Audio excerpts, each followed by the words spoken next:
Few have heard of this place. Fewer still have dared to search for it.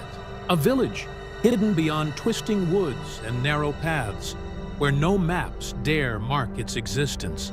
Those who claim to have found it, if they return at all, speak only in whispers, as if the very memory of it chills them to their core. It is a place where doors hang open, as though frozen in time, and the air is thick with an age-old still.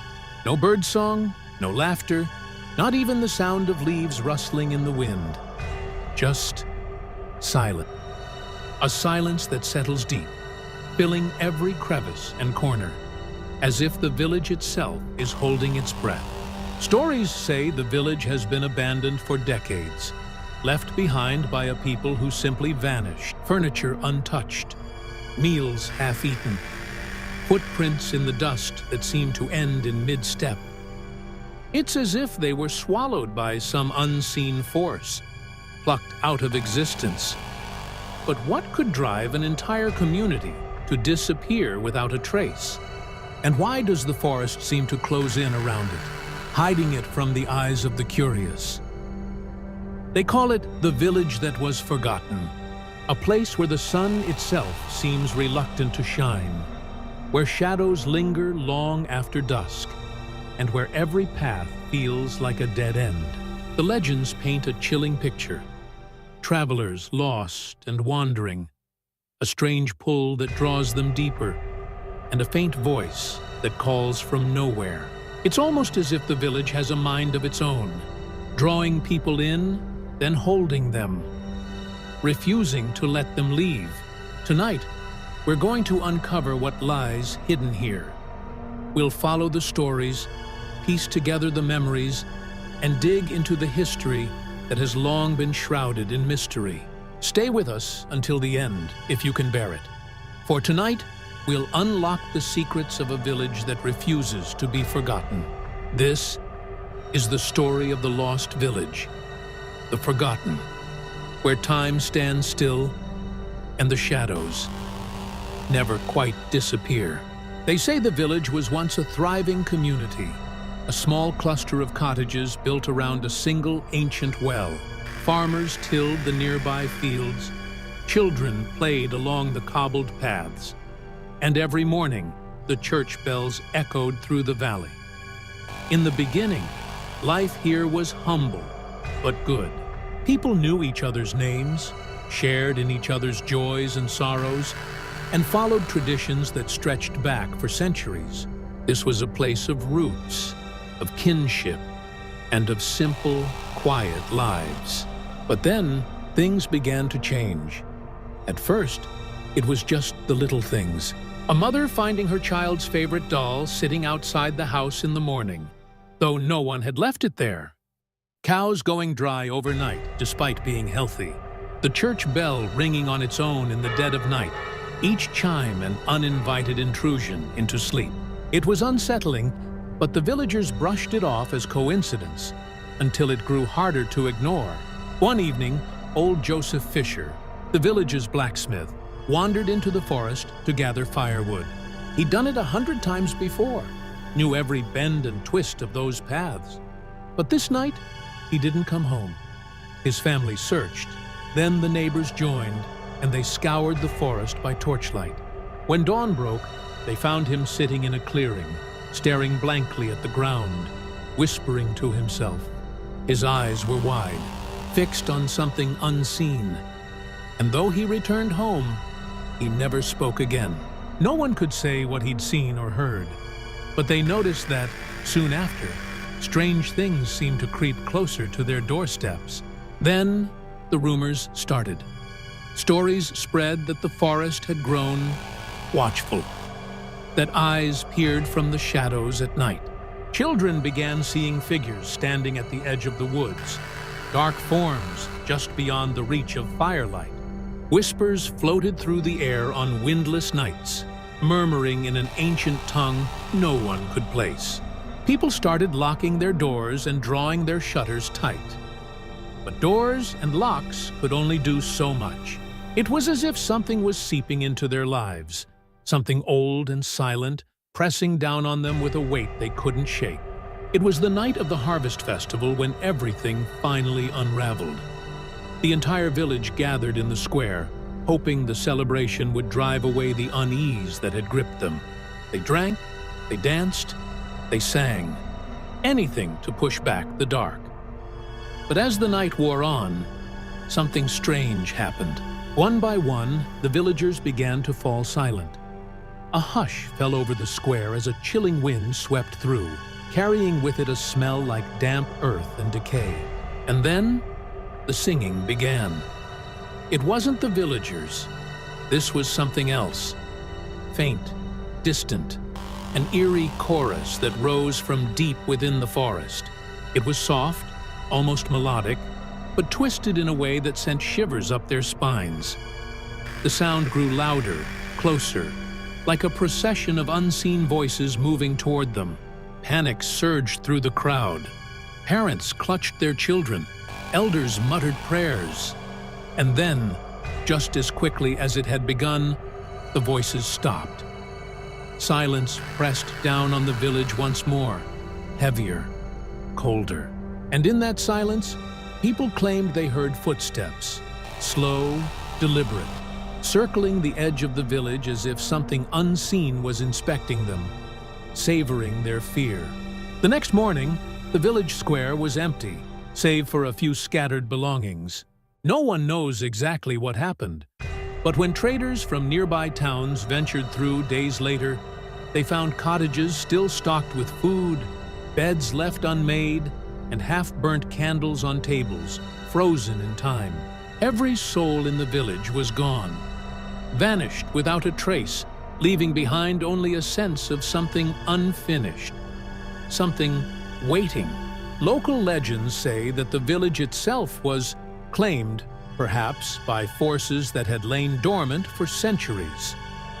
Over the years, a few brave souls have tried to uncover the truth. Travelers, historians, even hunters drawn by the allure of a mystery unsolved. Some return, but what they tell is unsettling. They speak of a lingering heaviness, an oppressive feeling that they're being watched from every dark corner, from every shadow cast by the trees. What happened here? Why did they vanish? And what is it that continues to haunt these grounds, lingering in the silence, just beyond sight? No one knows for certain, but some believe the village's inhabitants are still there, somewhere, locked in a loop of their last night, replaying it over and over, waiting for someone or something to finish what was started all those years ago. Our story brings us to Thomas Greaves, a man who has spent years chasing mysteries that others prefer to leave buried. To the world, he's an academic, a researcher of history's most obscure tales, a collector of the forgotten.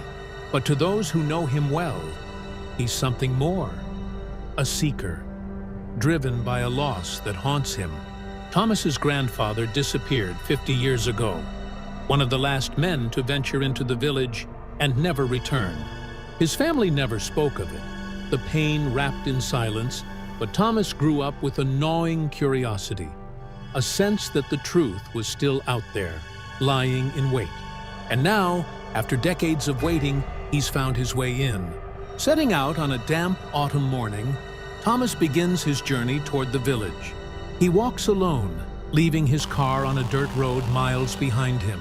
His only companions the whispers of trees swaying above.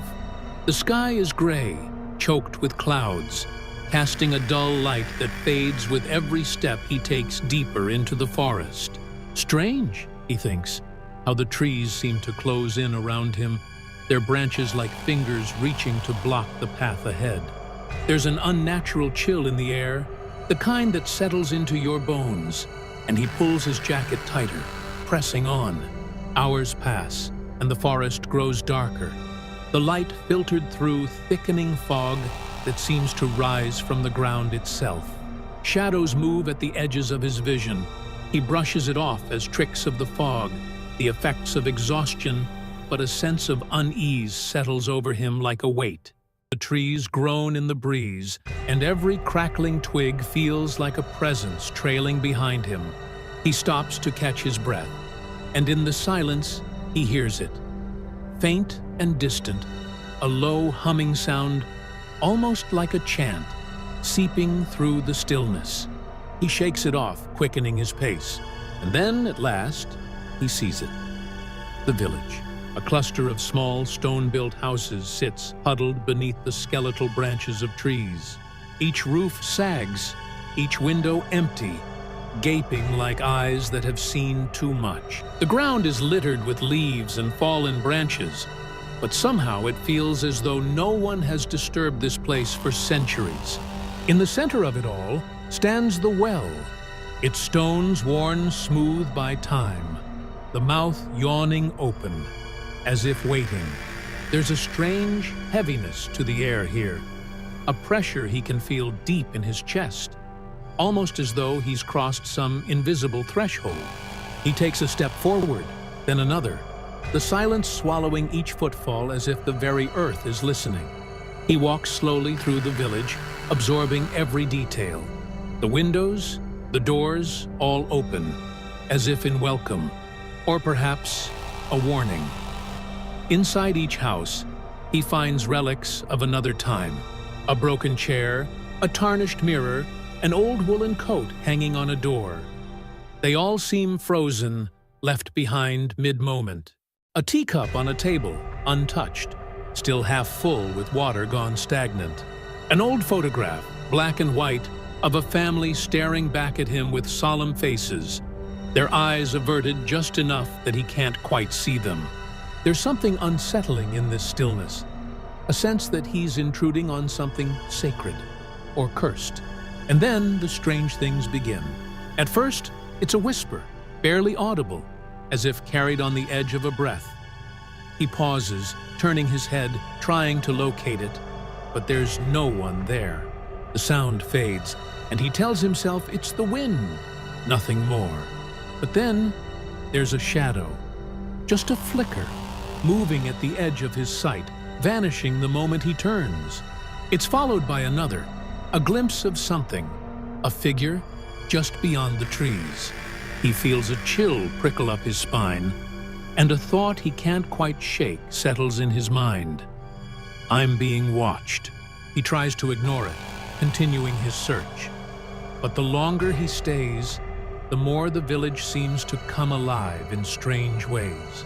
A small child's doll sits on a windowsill, its porcelain face cracked, but he swears it's turned slightly since he last looked. A feather tumbles down from nowhere, drifting slowly to the ground before him, and the humming he'd heard in the forest begins again, soft, almost imperceptible, winding its way through the air like a warning. It's coming from nowhere and everywhere at once, seeping through walls, rising up from the ground, each note heavy, dissonant, as if sung by 1,000 voices from beyond the veil. He's drawn back to the well, feeling a pull he can't quite explain. As he approaches, he catches a movement below, a ripple in the blackness. Leaning over, he stares into the abyss, his breath hitching as the faintest echo of a whisper floats up from the darkness. It sounds like his name, drawn out slowly, as if spoken from another world. Heart pounding, he stumbles back, but before he can steady himself, he feels it. A hand, cold and weightless, brushing against his shoulder. Spinning around, he finds nothing but empty air. The silence of the village pressing in close, watching, waiting. His instincts scream at him to leave, to abandon his search. But the memory of his grandfather and the mystery that has plagued his family for years holds him firm. Somewhere in this haunted village lies the truth he's sought for so long, the answer to his grandfather's fate, and, perhaps, a glimpse into a darkness that even he, in all his years of research, may not be prepared to face. But as the shadows deepen and the whispers grow louder, one question gnaws at him. Is he uncovering a mystery? Or is the village uncovering him? Thomas feels the weight of the village bearing down on him, the silence heavy and unnatural. Determined to find answers, he begins a systematic search of each house, moving from one abandoned room to the next, his flashlight casting long, trembling shadows. Every corner he turns, every closed door he opens, reveals a fragment of a life half-lived, things left behind in the wake of that mysterious night, like clues scattered through time, waiting for someone brave or foolish enough to uncover them. The first house he enters is small, its walls lined with faded, peeling wallpaper. A family's life still seems caught in these rooms. There's a dusty journal left open on a nightstand, its last page half-written, the words cut off mid-sentence. The words he can read describe an unbearable feeling, a darkness that seemed to seep through the walls, something that the writer felt watching them, growing stronger each night. Thomas shivers, running his fingers over the dry, crumbling pages, wondering what fear must have gripped the villagers in those final moments. As he makes his way to the kitchen, he freezes. A faint image flashes before him, there and gone in a blink. A woman in a long dress stands by the stove, her back turned to him, her hand raised as if she's stirring a pot. But she's silent, still as a statue, and when he blinks, she vanishes, leaving nothing but an empty room. His skin prickles, and he realizes he's holding his breath, his heart pounding loud in his ears. The vision, he thinks, felt too vivid to be a mere trick of the mind. He stumbles out of the house, desperate for air, but even outside, the village feels alive, watching. He heads to the next cottage, clutching his flashlight like a lifeline. Inside, the walls are covered with strange symbols scratched into the wood. Circles, lines, shapes that seem familiar but wrong, like ancient runes twisted into something darker. They look frantic, desperate, as if someone etched them in a fevered attempt to ward off something unseen. A child's drawing lies on the floor, just beneath the window. It's smudged and torn, the crayon lines chaotic, messy.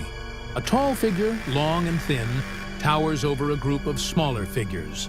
Villagers, he realizes, but the tall figure's face is blank, its hands long and claw-like. There's something written beneath it, shaky letters scrawled in a child's handwriting. Don't let it see you. The house seems to breathe around him, the air thickening, growing colder. A sudden noise from behind, footsteps, slow and steady, sends a shiver down his spine. He turns, but the hallway is empty, shadows shifting in the dim light. Then, faintly, a whisper drifts through the air, like a voice carried from another time. It's soft, indistinct, but insistent, as though calling him from just beyond his reach. He strains to make out the words, but they slip through his grasp, dissolving into the silence. Another flash, a quick, disorienting glimpse into the past. He sees the villagers gathered in the square, standing in a circle around the well, their faces drawn and terrified. A man stands at the center, raising his hands, chanting in a language Thomas can't understand, his voice thick with desperation. The villagers' eyes are wide, their bodies tense, as if they're staring into something terrible that Thomas can't see. He blinks, and the scene vanishes, leaving him standing alone in the cold, empty village square. Every step he takes, every corner he rounds, he feels a presence lingering just beyond his vision, watching, waiting. He can hear faint cries, far off, echoing through the empty streets, voices, pleading, sobbing. He walks toward them, drawn by the sound, but each time he gets close, they fade, moving further, leading him deeper into the village. The third house he enters is different. The walls are stripped bare, the furniture gone, but the floorboards creak as he steps inside, as though someone, or something, is waiting. He sees an old, dusty mirror leaning against the far wall, its surface dull and cracked. He steps closer, his breath fogging the glass, and for a moment, he catches his own reflection, tired, pale, eyes wide with dread. But then he sees her. A little girl stands just behind him in the reflection, her face pale, eyes hollow and wide, staring at him with an intensity that chills him to his core. Her lips part, as if she's about to speak, but before she can, she's gone, leaving him alone with his own terrified gaze staring back at him from the mirror. Shaken, he stumbles backward, only to hear a soft, rhythmic tapping. He turns, following the sound to an old wooden cabinet. The door is slightly ajar, and as he reaches for it, a foul smell wafts out, like something left to rot in the dark. Inside, he finds an old locket, its silver tarnished and darkened. Inside the locket, he sees a faded photograph of a young woman, her face expressionless, staring straight ahead, as if she's looking right at him. Suddenly, the tapping grows louder, echoing throughout the house, filling his head. He covers his ears, but it only grows louder, faster, like something trapped within the walls, trying desperately to break free. The walls seem to pulse with each knock, the whole room closing in on him. And then, a voice. Soft, but clear. Coming from somewhere close. Too close. You shouldn't have come here. He spins around, but no one's there. The room is empty, still. The only sound his own ragged breathing. He stumbles out of the house, back into the cold night. But the whispers follow him, lingering in the darkness, weaving through the air like a spell that can't be broken. As he stands in the center of the village, the weight of the mystery presses on him more heavily than ever. Each piece he uncovers only deepens the horror, each flashback a reminder of the villagers' terror, and each whisper a warning. He realizes he's not just uncovering their secrets, he's becoming a part of them. And the question that now gnaws at him with every step, every chilling sound, every shadow that shifts in the dark. Will he be able to leave? Or has the village already claimed him? As darkness settles over the village, Thomas realizes he is not alone. The shadows that once clung to the edges of his vision now seem to pulse with life, shifting, merging, forming shapes that shouldn't exist in the realm of the living. The whispers intensify, rising from murmurs to urgent pleas, and he feels the ground tremble beneath him, as if the earth itself is alive, exhaling, waiting. He can feel it now, a presence pressing in on all sides, cold and relentless, creeping closer with every step he takes. And then, in the corner of his eye, he sees it. A tall, shadowed figure, its body twisted in unnatural angles, limbs too long, head cocked as if studying him. It moves without footsteps, gliding soundlessly across the ground, coming closer and closer. The figure's face is obscured, but he can feel its eyes on him, burning, hollow, and ancient, carrying a malice that chills him to his core. He stumbles backward, his flashlight trembling in his hand, the beam wavering as he points it toward the figure. But the light doesn't touch it. Instead, the shadow deepens, as if the figure is absorbing it, feeding on it. His pulse races, his breath quickens. Every instinct screams at him to turn and run, to leave this cursed place. But something, some desperate need to know, to understand, roots him in place. The figure stands just beyond reach, its body still, yet alive with something monstrous. Thomas's mind races, images flashing before him. The faces of the villagers he's seen in visions, the desperate scratches on the walls, the warning in the child's drawing. He realizes, with growing horror, that this creature is the one they feared, the thing that came for them on that final night. The villagers had vanished, but it had stayed, waiting, hungering for anyone who dared to enter its domain. Thomas's chest tightens, and he can feel his resolve slipping, his instincts taking over. But just as he's about to bolt, he hears it, a whisper, clear as day. directly in his ear. "You can't leave." The words sink into him, cold and final, chilling him to the bone. He turns to run, but the creature lunges forward, its form shifting, twisting in the dim light, becoming something both grotesque and familiar. A mockery of human shape, yet with arms too long, a body bent and broken in ways that defy nature. It reaches out, its fingers curling around him, cold and clammy, seeping through his skin, sending icy waves through his veins. He feels it in his mind, a force pressing against his thoughts, twisting them, filling him with images of despair and darkness. He fights, struggling to hold on to his sense of self, his memories, but the creature's influence is overwhelming, pulling him deeper into the darkness. And then, in one desperate surge of will, he breaks free, stumbling back as the creature's grip loosens. He feels his own heartbeat pounding in his ears, grounding him, giving him the strength to fight. He backs away, his steps uneven, almost falling, but his gaze never leaves the figure. It watches him with something like curiosity, as if it's entertained by his struggle, by his desperation. The shadow shifts again, splitting and merging, forming faces.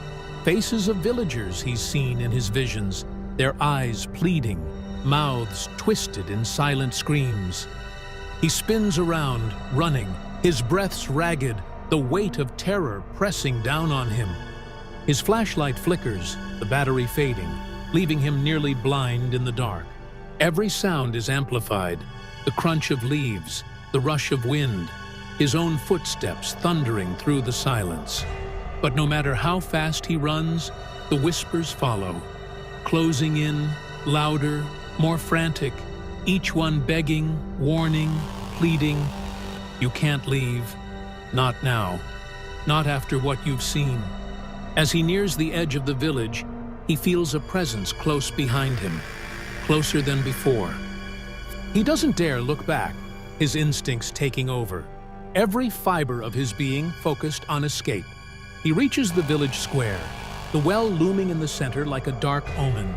The whispers are louder than ever, overlapping, a cacophony of voices that seem to rise from within the well itself, like a prison filled with restless souls.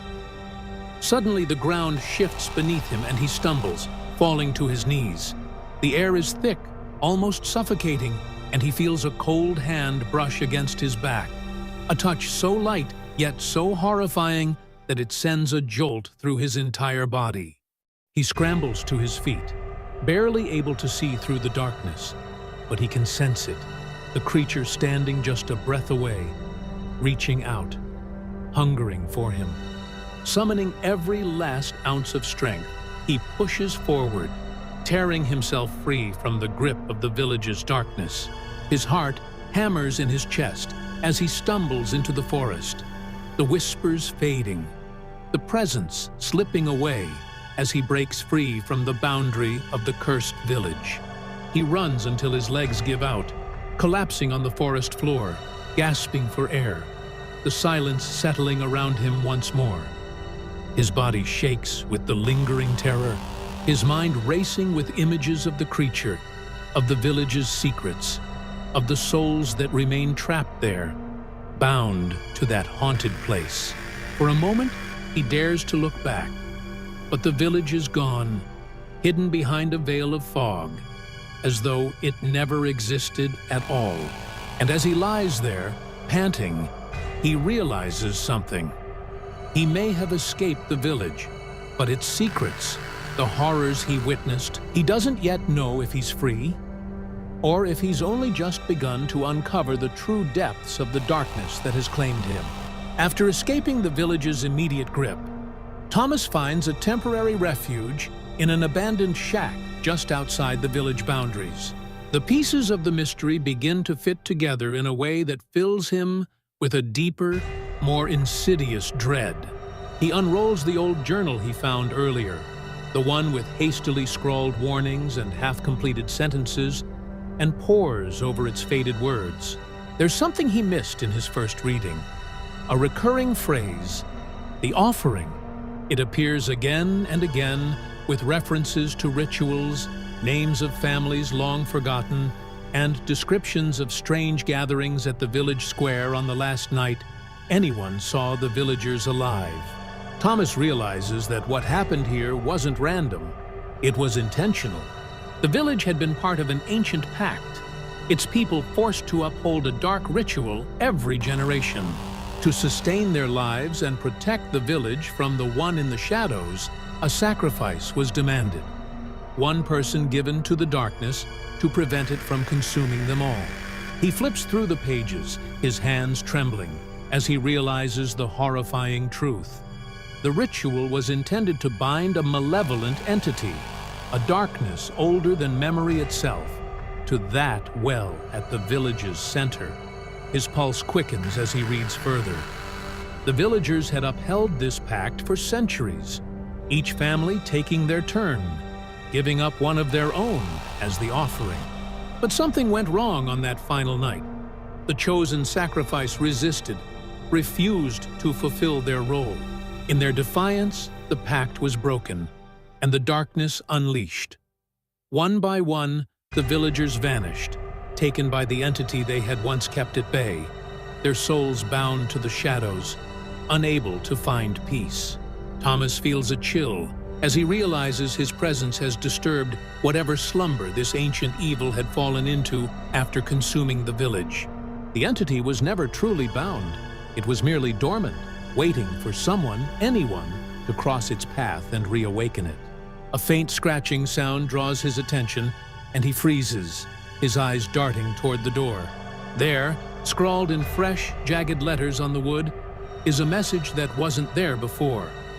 Your turn. The words are crude, carved in a shaky hand, as if written in haste or by someone in a state of terror. His blood runs cold, realizing the entity knows he's here, knows he's seen the truth, and it isn't done with him. Just as the panic starts to overtake him, he finds another note tucked inside the back cover of the journal. Thomas knows there's no turning back. He stands at the village's edge, clutching the journal, his only link to the villagers and the horrors they faced. He can feel the entity's presence thickening around him, the darkness almost breathing, expanding, stretching out to consume him. But he refuses to run. With a surge of defiance, he steps forward, back into the heart of the village, determined to end this curse once and for all. Every instinct screams at him to leave, to save himself. But he knows that if he leaves now, the darkness will only grow stronger, spreading far beyond the village, consuming anyone who crosses its path. He opens the journal, flipping to the pages detailing the failed ritual, the broken pact, and sees a description of the original binding. The sacrifice must come willingly, accepting the darkness, becoming a part of it. Only then will it sleep once more. He understands now. If he's to put an end to this, he must offer himself, fully, willingly, to contain the entity, just as the villagers had intended centuries ago. His mind races, his heart pounding, as he considers the weight of this decision, the sacrifice it demands. But before he can act, he hears a voice, a familiar, hollow whisper calling his name from deep within the well.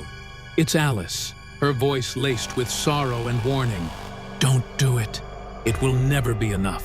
But he's out of options. The shadows close in around him, the entity stirring, reaching for him, places the journal at the well's edge, as if anchoring himself to something real, something human, and begins to speak, reciting fragments of the ritual he found scrawled in the journal. His voice trembles, but he presses on, each word drawing the entity closer, each syllable weakening the barrier between him and the darkness that waits. Suddenly, the ground trembles, and a low, guttural sound rises from the well, a voice that is neither human nor alive. It speaks in a language he can't understand, words that vibrate through his bones, filling him with a terror so profound that he nearly breaks. But he holds steady, finishing the final words of the ritual, his voice echoing into the void. The entity surges forward, its form solidifying, a mass of shadows and faces, its body a twisted amalgamation of those it has claimed. He sees the faces of the villagers, their eyes pleading, their mouths open in silent screams, trapped within the darkness. It reaches out, its tendrils coiling around him, pulling him toward the well. He fights, struggling against the pull, but he feels his strength waning, the cold of the entity seeping into his skin, his mind, his soul. And then, with a final act of defiance, he hurls the journal into the well, watching as it disappears into the darkness. He feels a surge of energy, a release, as if the souls trapped within the entity are momentarily freed, their pain lessened by his sacrifice. The entity recoils, its grip loosening just enough for him to break free. With the last of his strength, he stumbles backward, falling to the ground, watching as the shadows writhe and twist, collapsing back into the well.